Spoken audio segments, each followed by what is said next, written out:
Doctor Rajkumar ಅವರನ್ನ ಕುರಿತು ಇನ್ನೂ ಸಾಕಷ್ಟು ಅಧ್ಯಯನಗಳಾಗಬೇಕಾಗಿದೆ.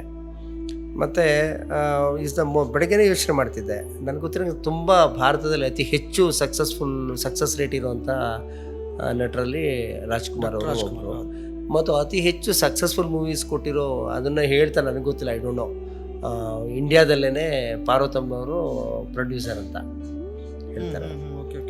ಈಗ ರಾಜ್ಕುಮಾರ್ ಅವ್ರ ಬಗ್ಗೆ ಸತತವಾದ ಅಪಪ್ರಚಾರ, ಅವ್ರ ಅಪಹರಣ ಆದಾಗ ನನಗೆ ಗಮನಿಸಿದೆ, ಯಾರು ಇವರು ಒಬ್ಬ ಹಿಂದುಳಿದ ಜಾತಿಗೆ ಸೇರಿದವರಾಗಿದ್ದರಿಂದ ಉದ್ದೇಶಪೂರ್ವಕವಾಗಿ ಯಾರನ್ನು ನಾವು ಅತಿ ಉನ್ನತ ಜಾತಿ ಎಂದು ಕರೆಯುತ್ತೇವೋ ಆ ಪತ್ರಕರ್ತರು ಈಗಲೂ ಇದ್ದೇ ಇದೆ.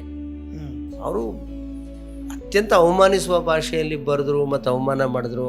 ಇವರನ್ನೇ ಕಿಡ್ನ್ಯಾಪ್ ಮಾಡಿದ್ದಾರೆ, ಇವರೇ ಬೇಕಂತ ಕಿಡ್ನ್ಯಾಪ್ ಮಾಡಿಸ್ಕೊಂಡು ಹೋಗಿದ್ದಾರೆ, ಆ ಥರದ ಆರೋಪಗಳೆಲ್ಲ ಕೇಳಿಬಂತು. ಆವಾಗ ನಂಗೆ ಕುತೂಹಲ ಬಂತು, ಇವಾಗಲೇ ಇಷ್ಟು ಡಾಕ್ಟರ್ ರಾಜ್ಕುಮಾರ್ ಅವರು ದೊಡ್ಡ ಸೂಪರ್ ಸ್ಟಾರ್ ಆಗಿರುವಾಗಲೇ ಇಷ್ಟು, ಅದರಲ್ಲಿ ವಿಮರ್ಶೆಗಿಂತ, ಸಿನಿಮಾ ವಿಮರ್ಶೆಗಿಂತ ಅದರಲ್ಲಿ ವ್ಯಕ್ತಿಯೊಬ್ಬನನ್ನು ಅವರ ಜಾತಿಯನ್ನು ಹಿಡಿದು ಅವಮಾನ ಮಾಡುವ ಅಂಶಗಳು ಕಂಡುಬಂದು.